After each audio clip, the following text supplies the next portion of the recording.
What Classification. classification based on various features or properties of the programming language.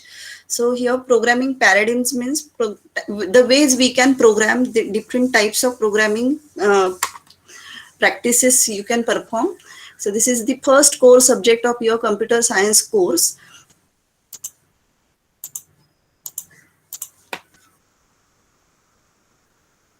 Objective for defining this course is to facilitate the learner means you girls, explore the major programming paradigms. So we know that there are declarative type of paradigms and imperative type of paradigms, and again in the case in imperative we have procedural paradigm, object oriented paradigm, and then concurrent programming. In declarative we have logical, then functional, and database type of paradigm. So we are going to explore major programming paradigms in this course. Then we'll introduce frameworks for specifying and reasoning about programming languages. Reasoning means here we are going to see which programming paradigm is suitable for which type of projects, which type of problem statements, and how to choose the correct programming language, programming paradigm for your project. Then it will help you to understand principles and techniques involved in design and implementation of modern programming languages. So we are not going to stick with the earlier programming languages like Pascal, C, or ML, Lisp, or Prolog. We are going to learn modern programming languages as well with their features and techniques to provide and explore core concepts and principles of contemporary programming languages. So programming language concepts are same whether you choose object oriented programming or procedural programming or logical programming. So we are going to focus on programming language concepts instead of actual programming language, the syntax and semantics. The outcome, what we are going to check at the end of this course. So after completion of the course, student will be able to, so this is what we are planning, that you should able to discuss design principles of given language or paradigm. So why to choose this paradigm, why not to choose this one? So you should able to discuss, you should able to compare different programming paradigms. Then describe distinguishing characteristics of declarative and imperative programming language paradigms.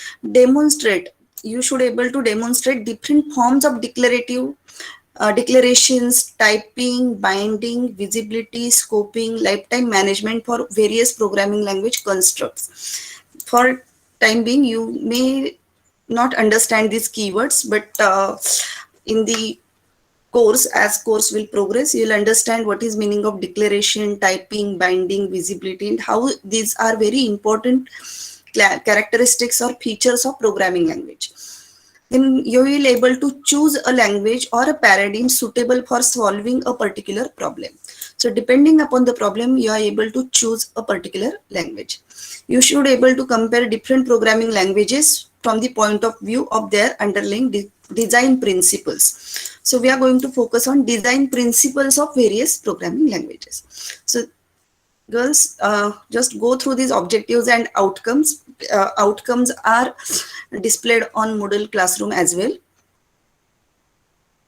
So teaching scheme, as I have already uploaded syllabus on Moodle's class. So if you see, we have 3 hours per week teaching plan, and examination, this course is for 100 marks, 50 marks in semester examination, T1 is for 25 marks, T2 is for 25 marks, and end sem exam is for 50 marks. So total 100 marks course, and you'll gain 3 credits after successful completion of this course. About how T1 we are going to conduct, how T2 we are going to conduct, we'll talk with you later. Then let's focus on the syllabus. It is not as per other topics, like we have 6 units and these 6 units are divided into different topics. Here this course is divided into mainly 5 units. Unit 1 is introduction to programming paradigm, that we are going to start after this slide. It will give you the, it may you find as a repetition in APL 2, EPL2, it was very brief. We introduced you with the programming paradigm, but in this unit, we'll go into the depth. What is programming paradigm? What are different programming paradigms and their applications? Then data unit 2 will talk about data representation and procedure activation. So this unit 2 mainly focuses on procedural programming paradigm. We'll take the examples from C language and Pascal language, for example. So this is the big unit. We have allocated 10 hours for unit 2. Then unit 3 is based on functional programming paradigm. Here we will going to focus on characteristics and properties of functional programming and examples of functional programming, ML, Lisp or Python. Then logic programming, unit 4 is focusing on logic programming. It will focus on how to program in logic programming, what are the characteristics, properties, how it is different from object-oriented functional or procedural paradigm. And example we are going to take is prologue. Unit 5, as you already completed a complete course on Java in FPL2. So unit 5 just will refresh your object-oriented programming paradigm concepts, and then we'll focus on recent advances in programming. So here we'll introduce you with current programming languages and how they are come under different programming paradigms and what are their features. Can you compare different Rust with C or Ruby with Python, etc. So unit 5 is again a big unit. So this is about the syllabus. Any queries about the syllabus?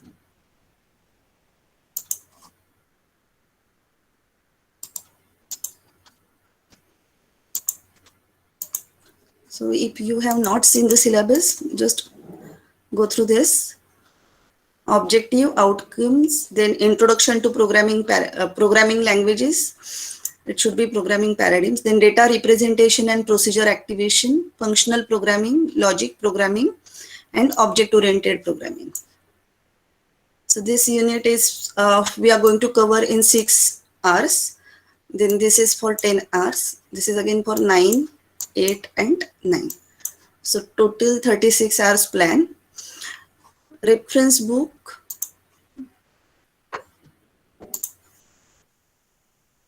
So this is the textbook Ravi Sethi.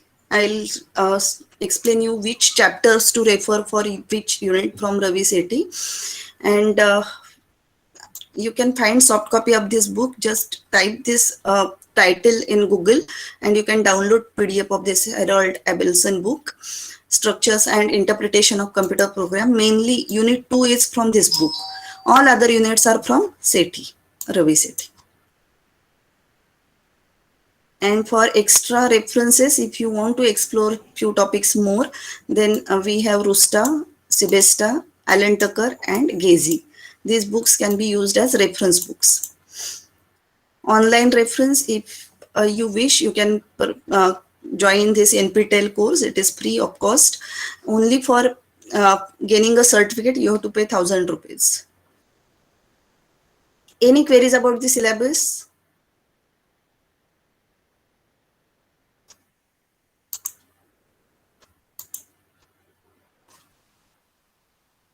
Okay. Let's start with unit number 1.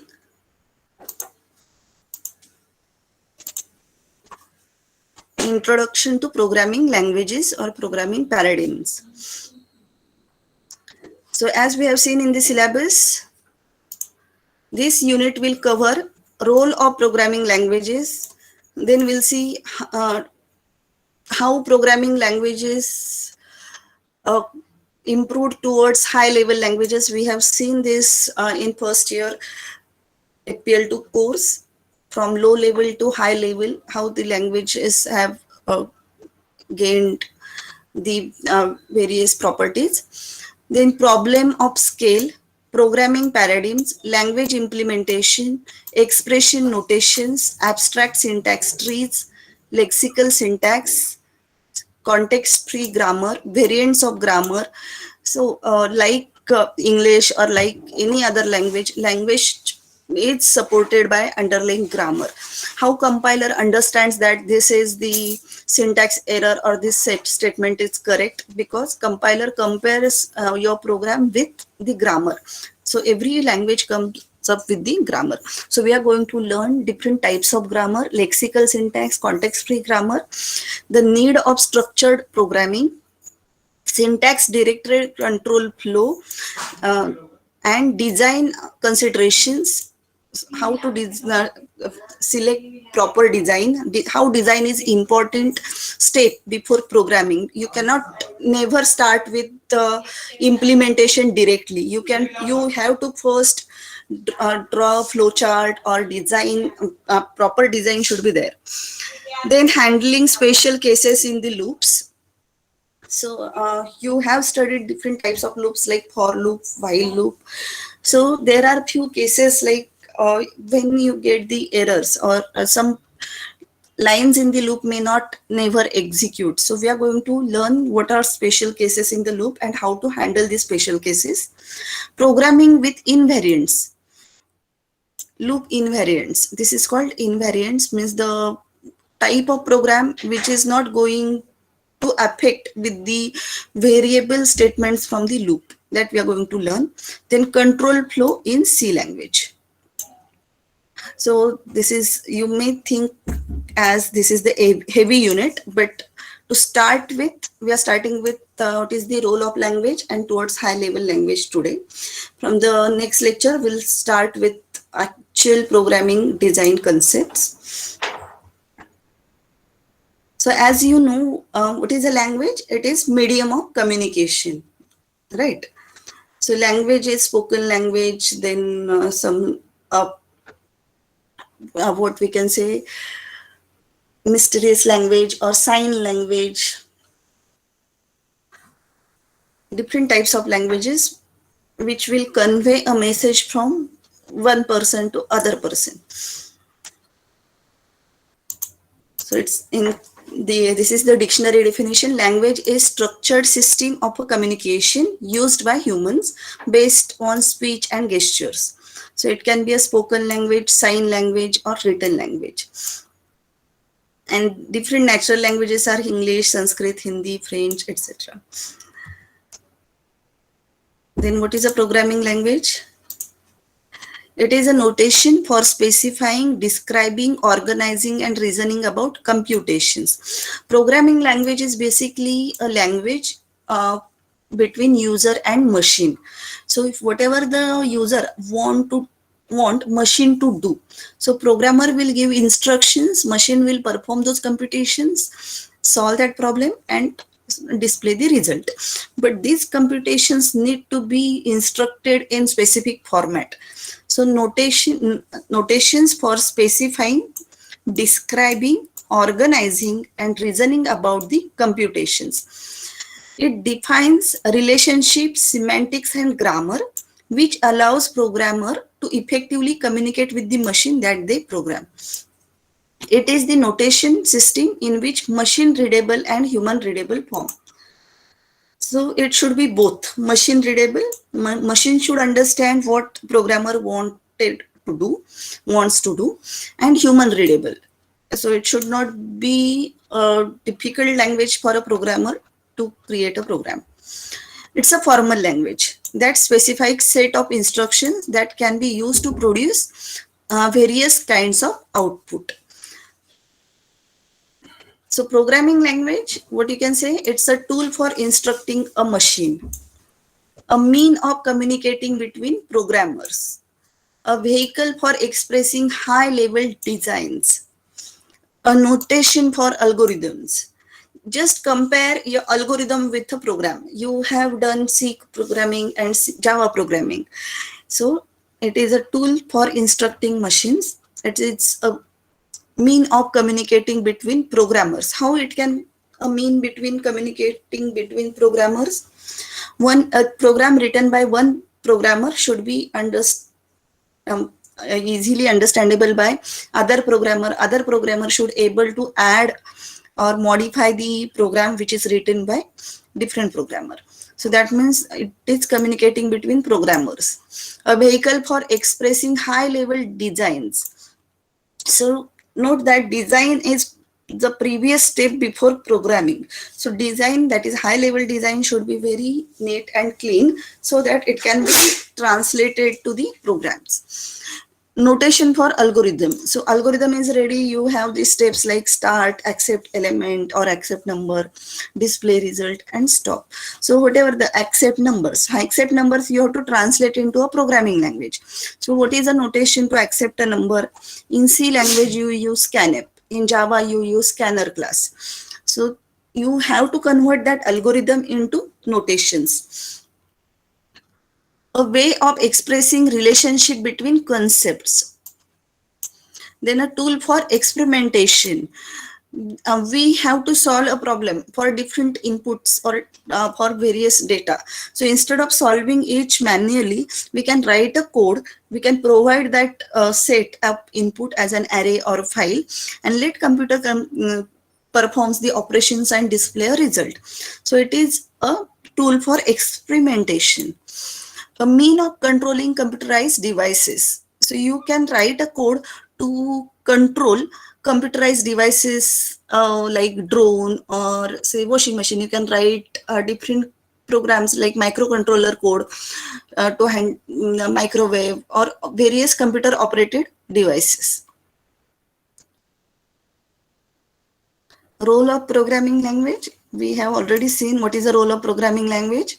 It is a notation for specifying, organizing, and reasoning about computations.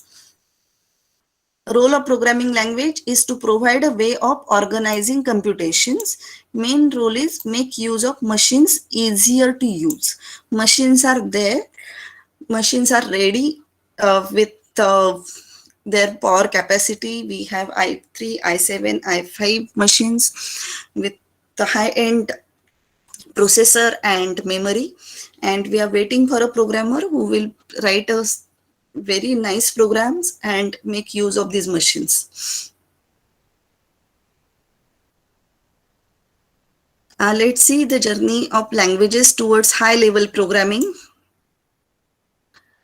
So here we will see gross distinction between programming languages, how the programming languages changed over the time based on readability. What is readability?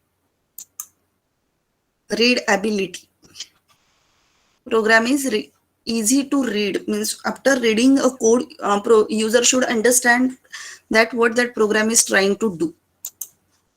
Based on independence. Independence from what? Independence from backend architecture. Machine dependent, machine independent. Based on the purpose, whether it is specific to the particular type of program or these are general purpose languages like C and Java. So depending upon these different classification techniques, languages are distinguished. So we have seen this diagram before. Initially there were no language, only the hardware, the switches on and off. Then came machine language, which is the language of zeros and ones, and there were punch cards. So these punch cards means if the dot is punched, that means it's 1. If it is not punched, that means it is 0. There were card readers, and you have to put these cards sequentially one by one. Means you have to play a role of linker, loader, and uh, interpreter to get the work done from the machine. Assembly, then came assembly language. Assembly language converted that zeros and ones into pseudocodes. Pseudocodes means some code is given for instruction and data. For example, move a comma b. So move is a command. A comma b are the registers. Move value of a to b, or add a comma b. Add value of a into b and store result into a. So assembly languages uses some codes which made this language readable than machine language. Then came high level languages like C, Pascal, Fortran, which are English-like languages. And now the era is of object-oriented and visual languages like declarative languages. So if you can see the timeline, I hope this is readable. So abstraction and performance. You have correctly answered that less abstraction is for low level languages in the last question, question number 4. So machine language, you can see zeros and ones, less abstraction, less performance. Then low level languages like assembly language, high definition languages, HDLs, uh, with pseudocodes. Then high level languages like C, C++, basic, PHP, which are English like languages which use a translator like compiler, interpreter. And then high level graphical languages like Agile, Simulink, VEE, Flow Code, LabVIEW, etc. So as you grow, the languages grow with the performance as well as abstraction, become more abstract. Now what is abstraction? You're familiar with this word, right? Hiding the details, showing only the important part.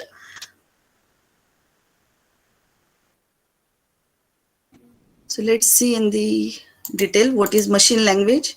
Machine language is at the lowest level, the most detailed level. We are not talking with about the hardware as it is not the language. We are starting with machine language. So it represents 0, 1 forms. It is unintelligible to human. Just the sequence of zeros and one, you cannot differentiate whether where is the data, where is the instruction. So, but exactly what is the machine understands? Machine correctly understands this and able to execute the code. So, machine languages are usually unintelligible for programming. And how to write such codes was the main issue. Then came assembly language, which is called low level language. It is variant of machine language. It uses names and symbols which are replaced binary operation codes, which are called opcode. I am using this word opcode. Opcode is operation code. Assembly language program needed to be assembled for execution by a computer. So assembly language programs are readable for programmer, but again it is not readable for machine understand language of zeros and ones. So they need a translator which is called assembler converts this assembly language program into machine language. Each assembly language instruction is translated into one machine language instruction. Instructions in assembly language are readable, but it's machine dependent. So assembly languages are very machine specific. Depending upon the machine, assembly language changes. The languages like 885, 386 or 886. So there are the languages for different type of processors. And these are machine dependent.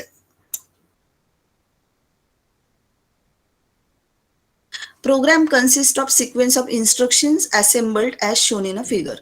So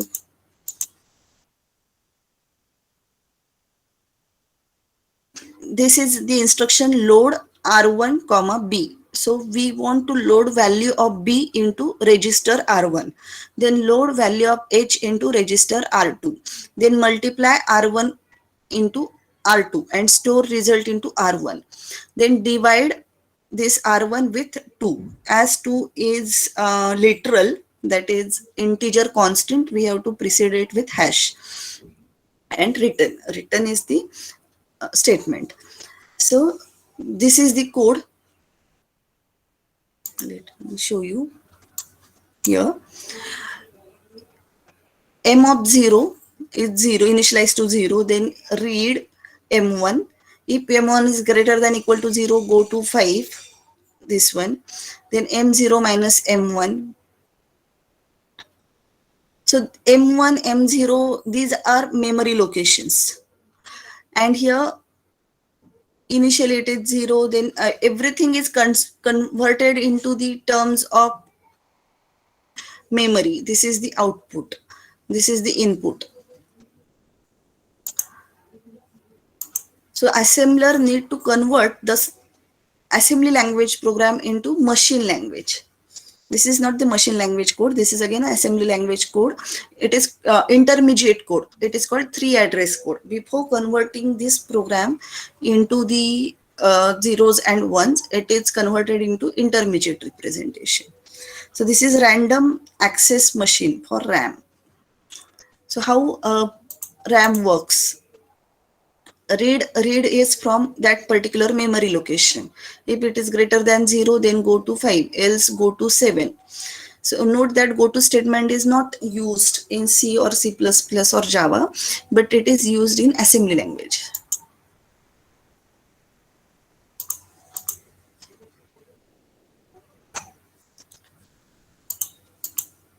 So basic component of RAM is memory, that is address and its content. If you can see here, this is memory and these are the contents of memory. And you know random access memory is volatile memory. When once you came out of the code, whatever data stored in RAM will vanish. So it stores program and instructions. So whenever you want to run a program must be loaded into RAM, and that is not your concern, not a programmer's concern. It will be loaded by into the RAM by uh, loader or linker or operating system. It also use input file and output file. So it stores the program and instructions, then the input file and output file. So program execution starts with first instruction and control flows sequentially except go to statement. So this program, your program will be loaded into the RAM, and it will start executing from first instruction and it will continue. If it is the statement like go to 5, then it will jump to 5, otherwise go to 7, it will go to 7, otherwise it will execute instruction sequentially. The pointer which points to the current instruction being executed is called program counter. In hardware terms, it is called program counter, which points to the current instruction which is getting executed.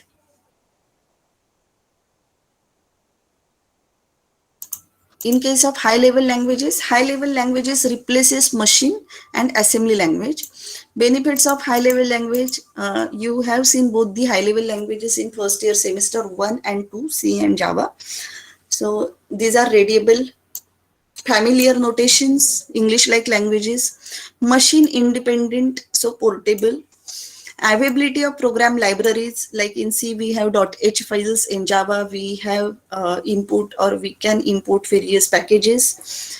Consistency check, data types are there and grammar is there which will check whether this data type is compatible, these assignment statements are compatible with each other. Easy to debug and execute. Compilers are strong debugging tools which will compile the program, and if there are any errors, it will help you to uh, get out of these errors and make your program error free and finally execute. Example is Fortran, C, C++, Java. What is problem of scale? As the volume of a code or volume of a program or project increase, so the language should able to support that type of programming. Changes are easy to make. So if you want to add new features to your program, add new functionalities to your program, that should be easy. Any isolated program fragment can be understood and checked in its entirely. So what are program fragments? Different functions, or in case of object-oriented language, there are different classes. So individual class you should able to debug, check, work separately, and then you can merge as a group. Programming language can help in readability, compact notations to reduce likelihood of errors or some silly mistakes. But one small bug can lead to a disaster.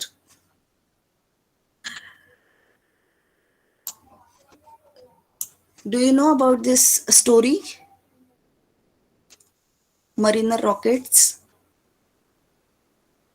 Very minute, means 0.001 what we can say, 10 zeros after point 0.00000% error make this racket blast and into the sea. So very minute error can be like lead to the disaster. The human error factors are called bugs. We can, how to get rid of the bugs? First, code inspection. You can go through your program step by step and check your code, and you can perform dry run. Dry run means on paper you can check how this code is executing. And another way is program testing. Let's use make use of debugging tools provided by your IDE like Eclipse, NetBeans. You can set the toggle point, means I from this point I want to do step by step execution of my code. I'll explain you how to do that. Programming testing can be used to show presence of bugs but never be absence, means this is the code by Dijkstra. Programming testing can be used to show the presence of bugs but never their absence, written by Dijkstra in 1972. So if bug is present, that can be caught. Exception handling, right? So you can caught the bugs if they are there.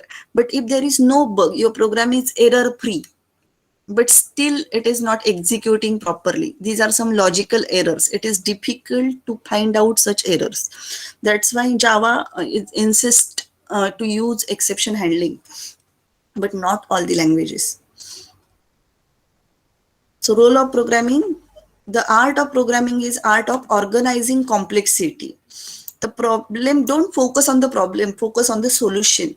So problem is there, you want to find out its solution. So don't worry about the complexity, try to minimize the complexity, make program as simple as possible. Must organize the computations in a such a way that our limited powers are sufficient to guarantee that computation will establish desired efforts. So if you didn't have that much memory or that much power to your PC, but what you can do is you can organize computations in such a way that limited power are sufficient to guarantee that computations will establish in desired effect. I can give you an example. Suppose the capacity of array is 100 by 100, that is 10,000 elements. So in a programming language, you can define the array of size 100 by 100 only. You cannot define array of size more than that. And if you want to process an image of size, say 5000 by 5000 image, which is a matrix, but you can perform operations only on 100 by 100 image. So what you can do is you can do a segmentation. You can divide that image into 100 by 100 segments and perform each on 100 by 100 part at a time. Save the process, everything, save the result, and then free that array and process next 100 by 100. So you can manage your computation such a way that using limited power will guarantee the computation with desired effect. You should get the output. You know what are the limitations and you know what is the problem. You have to find out the golden mean. Dijkstra is the scientist. You are going to learn different algorithms by Dijkstra, like shortage job first in networking subject. It has written some context on structured programming. It provides a way of organizing computations. Then coming to the programming paradigms. A paradigm is basically a pattern or a model.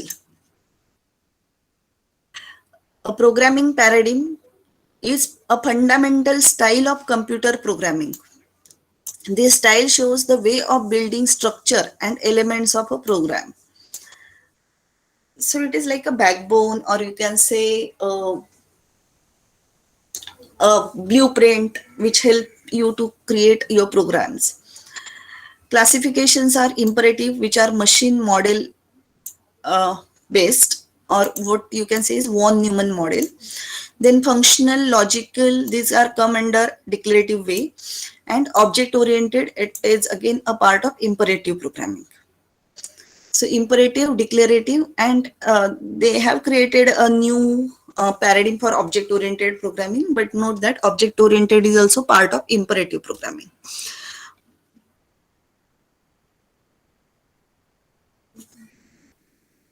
So is in previous syllabus of FPL2, we talked about what is imperative. Imperative is focused on how program executes, not what. Imperative way means it is a state-based model. From this state, you want to transfer to the next state.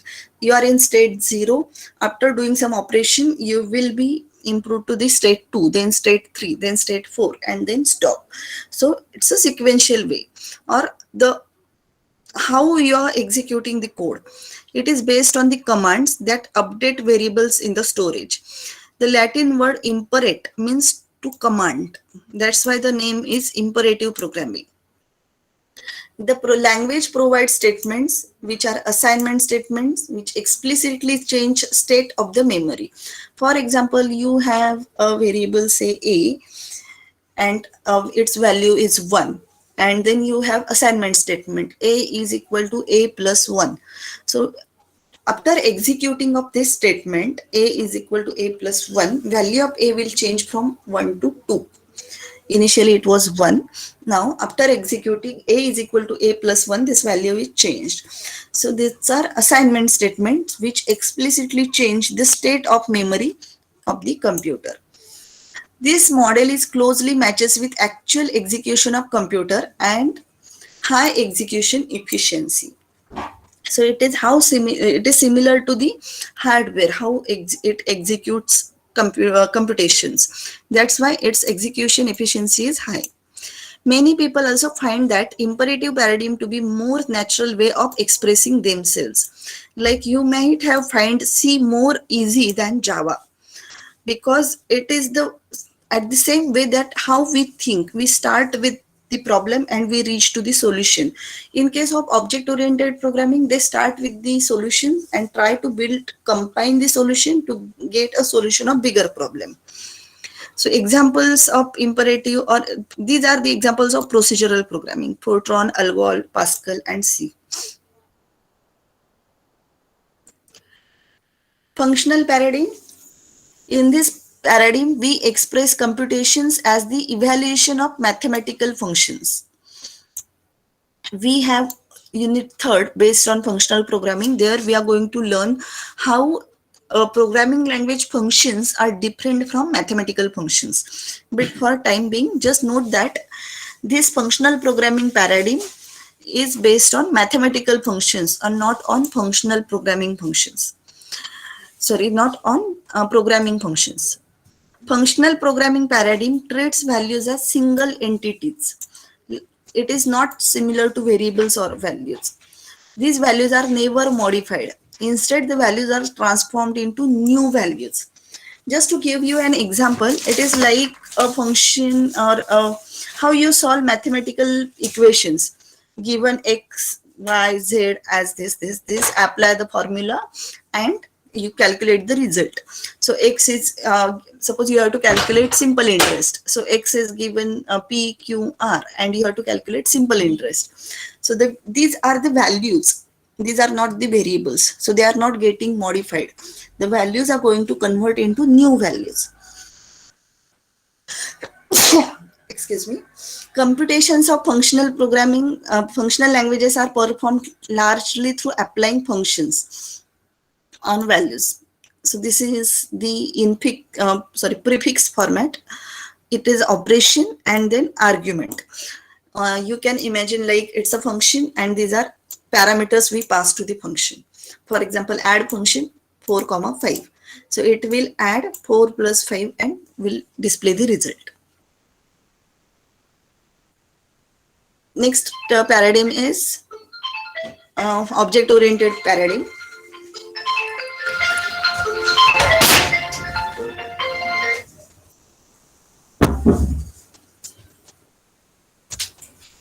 Excuse me. Object-oriented programming is programming paradigm that represent concepts as objects which has data and procedures. which are called methods. So objects are instance of a class and are used to interact with one another to design application of computer program. We have learned Java, then C++ and Smalltalk. These are the examples of object-oriented programming. And we have fourth unit based on logic programming. So then in this programming paradigm, computations in exclusively in terms of mathematical logic.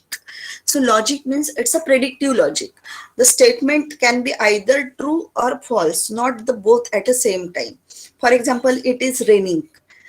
If the statement is either true or false, like this. So it is based on mathematical logic, true and false.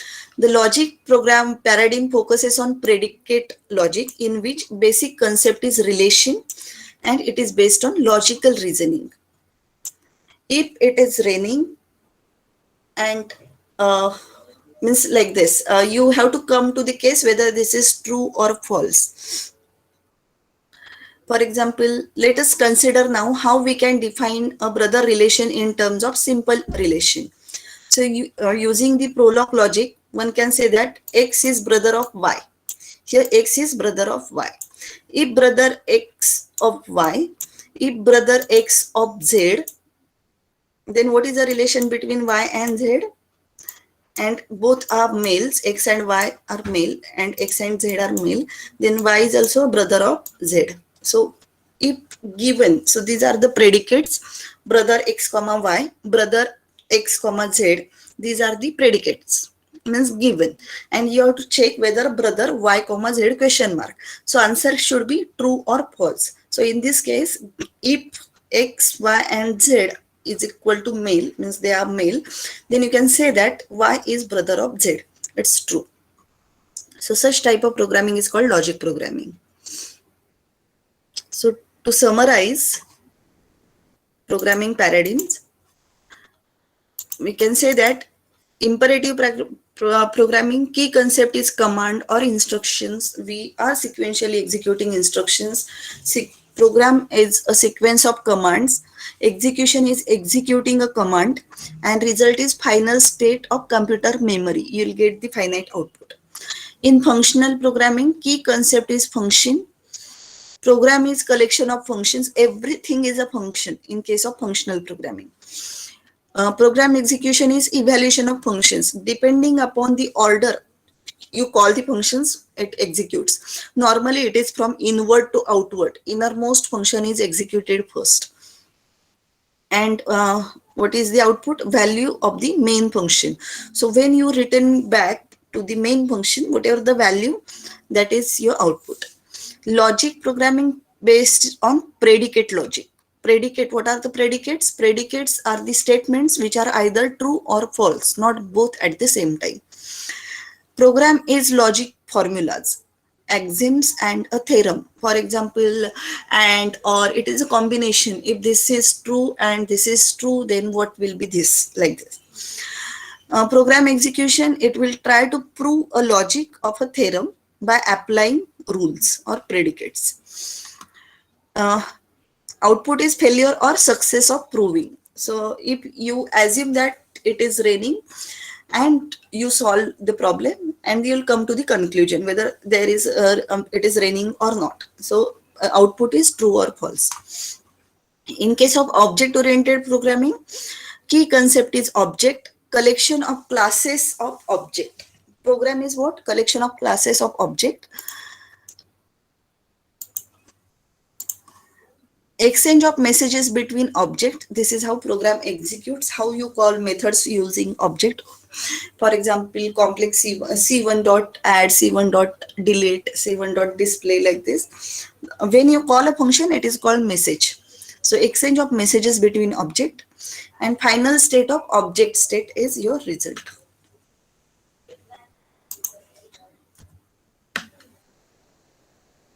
How to choose a language? Applications to be done depending upon what is your problem, what you want to perform. So depending upon application, this is the way you can choose a language. Or there are many external factors. Some of them are availability, which language compiler is available easily, which gives more support training is easy, or learning that language is easy. Support provided by IDE, like debugging support, then coding support, editing support, that is also plays an important role.